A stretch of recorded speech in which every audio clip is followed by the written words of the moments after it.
రాప్తాడు మాజీ MLA Thopudurthi Prakash Reddy, Madakasira MLA MS Raju మధ్య సవాళ్లు ప్రతి సవాళ్ల నేపథ్యంలో అనంతపురం జిల్లాలో రాజకీయ వాతావరణం ఉద్రిక్తంగా మారింది. పరిస్థితులను దృష్టిలో ఉంచుకుని పోలీసులు ఇరు పార్టీల ముఖ్య నేతల నివాసాల వద్ద భారీ బందోబస్తు ఏర్పాటు చేశారు.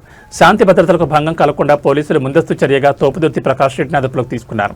ఈ సందర్భంగా పోలీసుల వాహనాన్ని వైఎస్ఆర్సీపీ శ్రేణులు అడ్డుకోవడంతో పోలీసులు కార్యకర్తల మధ్య తోపులాట చోటు చేసుకుంది.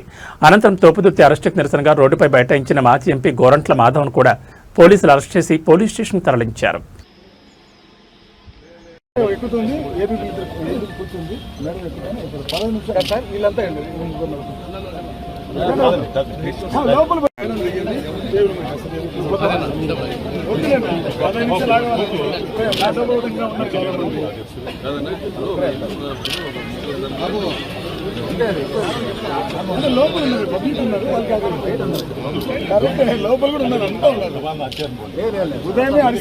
కూడా పరిటాల సునీత అరాచకాలను ప్రశ్నిస్తూనే ఉంటామని కూడా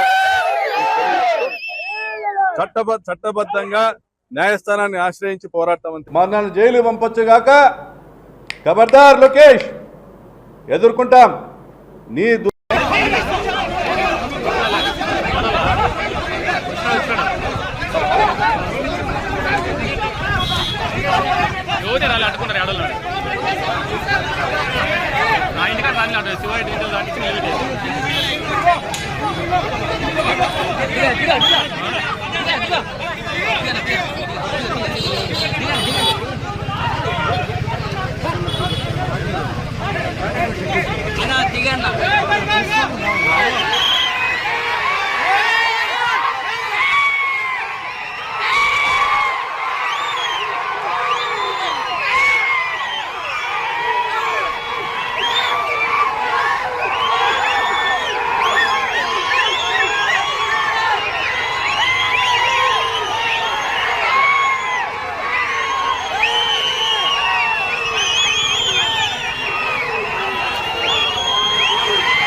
MLA Thopudurthi Prakash Reddy, Madakasira MLA MS Raju ప్రతి సవాళ్ల మధ్య అనంతపురంలో రాజకీయం వేడెక్కింది. ఉదయం నుంచి బయటికి రాకుండా ఇరు పార్టీ నేతల ఇళ్ల వద్ద పోలీసులు భారీగా మోహరించి ఆంక్షలు విధించారు. తోపుదుర్తి మాత్రం తన అనుచరులతో రామ్నగర్లోని 80 ఫీట్ రోడ్లోని శివారెడ్డి ఇంటి వద్దకు చేరుకున్నారు. పెద్ద ఎత్తున కార్యకర్తలు చేరుకొని జై జగన్ అంటూ నినాదాలు చేశారు. ఈ నేపథ్యంలో శాంతి భద్రతలు అదుపు తప్పకుండా మొదటి మాజీ ఎమ్మెల్యే తోపుదుర్తి ప్రకాష్ రెడ్డిను అరెస్ట్ చేశారు. ఈ సందర్భంలో పోలీసులు వాహనాన్ని వైసీపీ శ్రేణులు అడ్డుకోవడంతో పోలీసులకు వైసీపీ శ్రేణుల మధ్య తోపులాట జరిగింది. అనంతరం తోపుదుర్తి అరెస్టుకు నిరసనగా రోడ్డుపై బైఠాయించిన మాజీ ఎమ్మెల్యే గోరంట్ల మాధవ్ను కూడా పోలీసులు అరెస్ట్ చేసి పోలీస్ స్టేషన్కు తరలించారు. ఈ నేపథ్యంలో కొంత ఉద్రిక్తత చోటు చేసుకున్న నేపథ్యంలో అక్కడున్న కార్యకర్తలను పోలీసులు చెదరగొట్టడంతో పరిస్థితి అదుపులోకి వచ్చింది. అయితే టీడీపీ నేతలు సాయంత్రం 5 గంటల తర్వాత తన కార్యాలయంను ప్రకటించడంతో పరిణామాలు ఎలా ఉంటాయో అన్న ఆందోళన అనంతపురంలో నెలకొంది.